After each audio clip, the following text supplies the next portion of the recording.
Welcome to Where They Wander. We are Kat and Kev, and we travel full-time around the United States in our Grand Design Imagine. When we left you last week, we were visiting Cape Perpetual along the stunning Oregon coast. In this week's video, we discover we won't fit in our reserved campground, move to an amazing first-come, first-served campground, visit Forks, made famous by the Twilight books and movies, and finally hike in the magnificent Hoh Rainforest. Here we go. All we need is an open road and a chance to see a never-ending world that's beautiful. Here we go with the sunlight on our skin. It's a brand new day. It's ours to take and we will let it in. This is where the adventure begins. We are now on the Astoria-Megler Bridge, which spans the lower Columbia River. The bridge carries Highway 101 from Astoria, Oregon to Megler, Washington. Opened in 1966, it is the longest continuous truss bridge in North America. It stretches 4 miles across the river and almost 200 feet above it. Everything we need. Here we go. All we need is an open road and a chance to see a never-ending world that's beautiful. Here we go with the sunlight on our skin. It's a brand new day. It's ours to take and we will let it in. This is where the adventure begins. We're crossing the Columbia River into Washington. This is where Lewis and Clark ended their journey. This is where they realized that yes, there is a river and it will take you all the way to the Pacific Ocean. Right, we saw artifacts that were in Jefferson's house. Monticello. Looking for your feet to find them. So lean into the expanse. We had reservations for Kallaloch National Park Campground. However, when we arrived, we barely fit in this space, which the website said would accommodate our rig. There was no sunlight for our solar, and we also couldn't get Starlink. We therefore moved to South Beach, a spectacular first-come, first-served campground that friends in the RV community shared with us.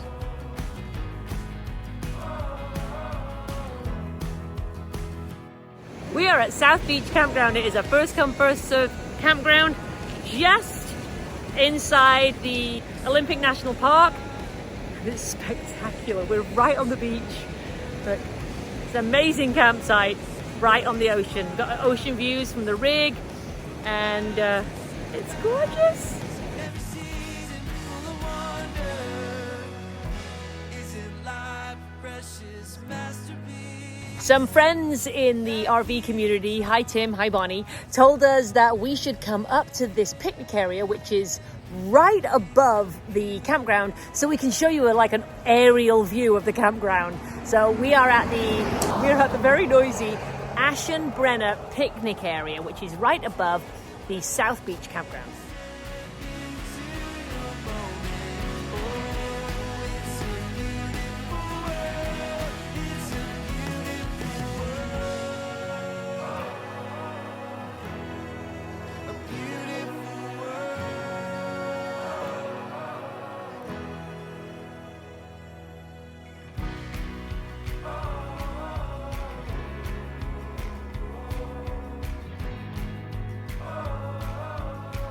We want to say hello to all of our subscribers. If you're one of our subscribers or one of our supporters on YouTube, thank you so much.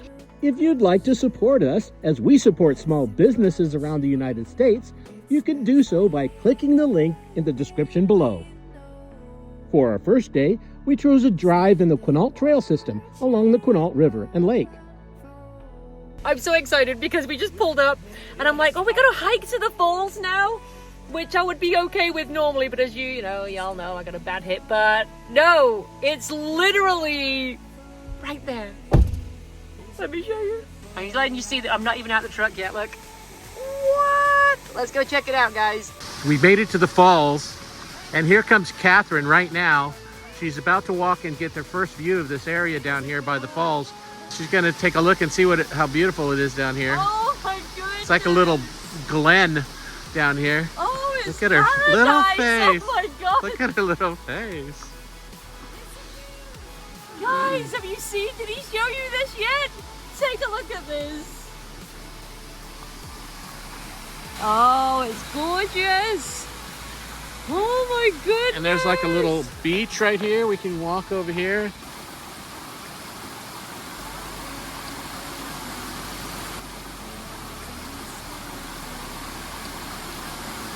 Here's Kat climbing around the falls.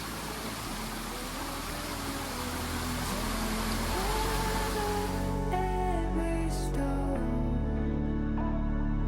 and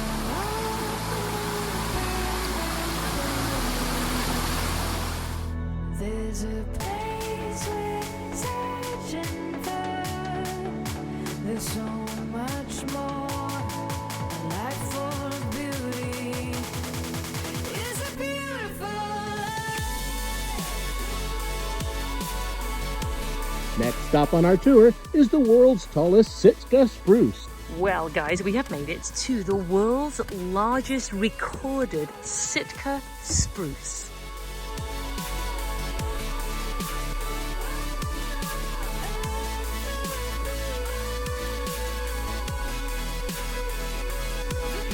This is about 58 feet in circumference and it's 191 feet tall, and it is the world's largest recorded Sitka tree, and it is about 1,000 years old. is a beautiful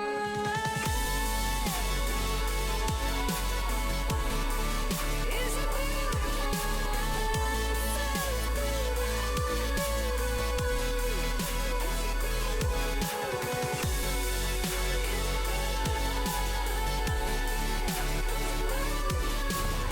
We have once again found a beautiful waterfall. It's just magical around here. I know I say that quite a lot on our trips, but honestly, I was saying to Kevin earlier, I still have to pinch myself that this is our life.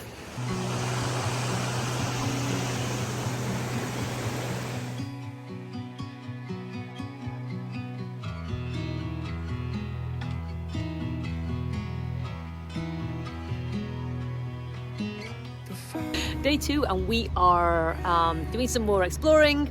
We're going to go head to Forks, but now we're at Kallaloch Lodge, which is right on the ocean. We're going to go in and have a look at the store and so on. And so this is day 2 at South Beach. heads, tails, throwing another one. I've known its meaning all along.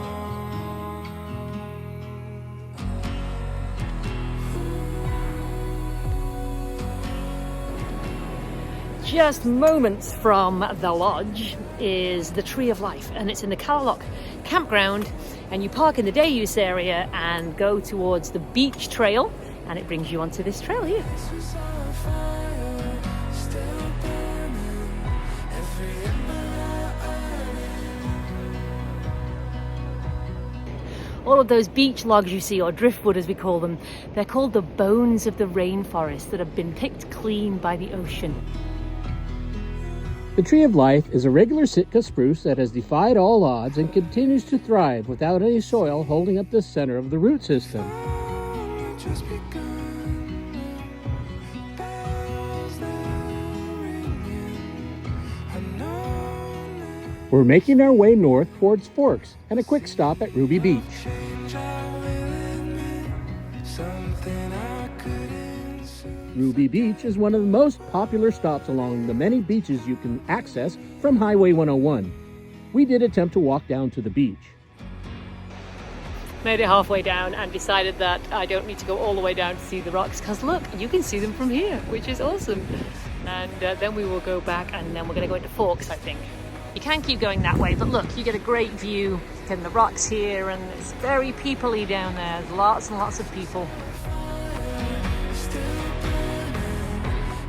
If you have read the Twilight books or seen the movies, you will be very pleased when you come up here, but you will also be very sad because it looks nothing like the movie, because it was not actually filmed here. It was filmed, the majority of it was filmed in Oregon, and the rest of it was filmed in Vancouver. Of course, we had to stop at the infamous Welcome to Forks sign located on the edge of town at the Chamber of Commerce. Here you can see Bella's truck. While inside the Chamber of Commerce, you'll find a whole heap of information regarding the Twilight series. You can also learn about the annual Forever Twilight Festival. This event attracts almost 1,000 people annually and even has members of the movie's cast appearing. The Art Center in town has a permanent exhibit for Twilight. Here you can view costumes and props from all the movies. This exhibit is free, but you will need a timed entry ticket.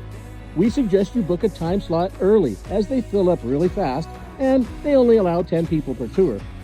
Forks currently attracts 40,000 visitors annually. To give you some perspective, prior to the books and movies, the town had approximately 5,000 annual visitors. Forks is also the rainiest town in the contiguous United States, with an average rainfall of 120 inches annually. Our next stop on the Twilight portion of today's adventure was La Push, stopping first at the Three Rivers RV Park to take photos with the infamous sign at the treaty line. And yes, it truly is on the Quinault Reservation. Access to La Push is a little easier. It is quite a long drive down here, but there's plenty of parking and the views are spectacular once again. In this beach, you are a lot closer to the haystacks, and you can also watch the surfers here too.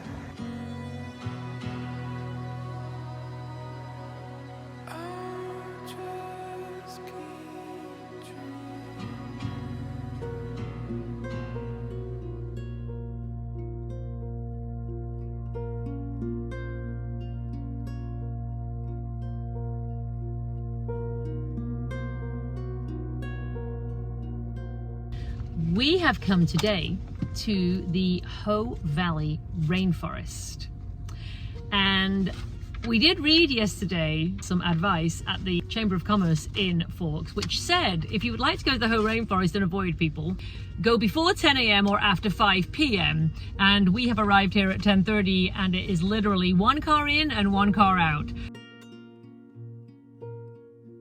Like always, our first stop is a visitor center, and this one was stunning, but very, very busy. Well, here we are at Olympic National Park. We are in the Hoh River Rainforest, and we're about to go up the Hall of Mosses trail. This is, I think the first trail is just like 0.8 and the second one is 1.2. So we're going to do the 0.8 first and see if I can manage the 1.2 after that. I'm not sure, so we'll see.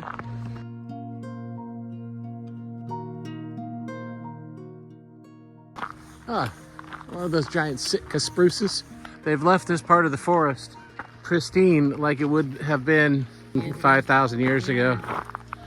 Little trail going that way, probably to the other part of the parking lot.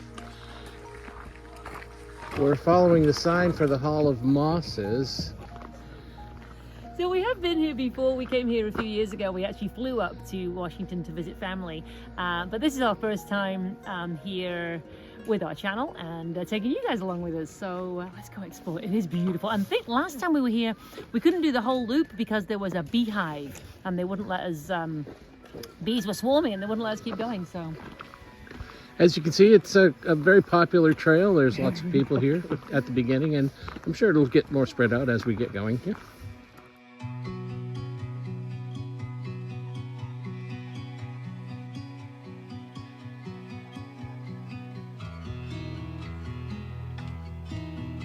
And not far ahead, we made it to another sign that says Hall of Mosses this way, so we're going to head this way. I don't know what this way then. You can't walk that way. It looks like many people have walked that way. I want to. Kids walk to the end of the tree. Maybe they have some kind of talk where they walk to the end of that dead tree. You can see it here. Those dead trees that just fallen and left and decay and then they become nursery regrow trees, and other trees grow off them. Look at all the ferns Yes. growing off them, so they call these nursery trees.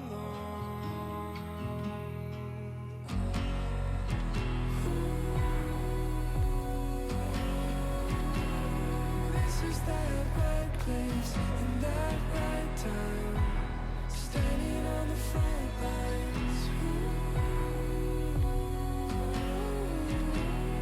This is a very easy trail, but considering that there's like thousands of people and the parking lot is absolutely full, one in, one out, it's not too bad on the trail. And all along the way are these massive trees. Look at Oh this yeah, look at massive this. tree right Absolutely beautiful. Let me It's see if I hard to can. see this It's so hard to perspective. see because, well, perspective definitely, but just because it's so green all around it, it's almost impossible to see. But that is a trunk, and the tree goes all At the least way a couple up hundred feet. there. Just begun. Bells now ringing. I know this feeling. A sea of change, I will admit. Something I couldn't soon forget. I think we're about halfway around now. It's so beautiful here, and there's probably, you know, an awful lot of photographs of trees in this video, or this portion of the video, but it's so pretty and the moss is so gorgeous. There are two different types of moss. There's like a hanging moss and a club moss, and neither of them actually damage the tree. Some people do think that they kill the tree, but they don't. They just live on the tree.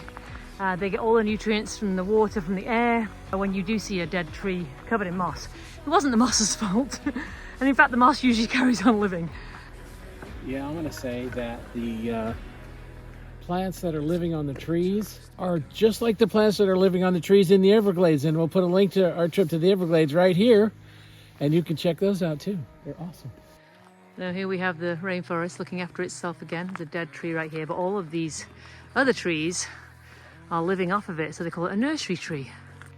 So they slowly decay and then they become life for other trees.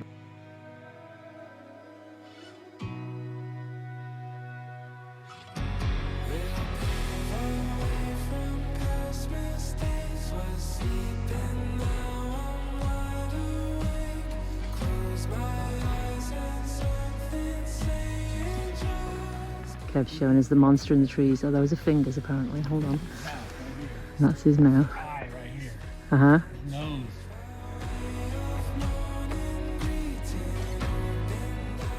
Sitka spruce in this rainforest grow on average 220 feet, but they have grown up to 330 feet right here.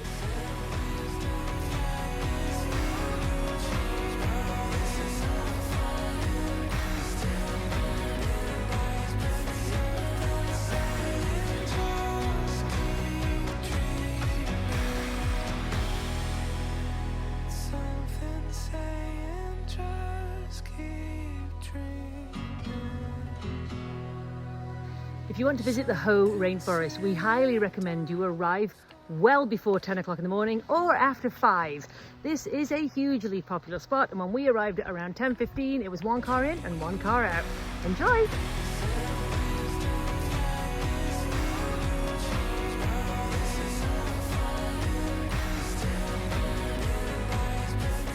We hope you've enjoyed this week's video. Please hit that subscribe and like button. Next week, we make our way to Hobuck and Cape Flattery, the most northwesterly point in the continental United States. Until then, we'll see you on the trail.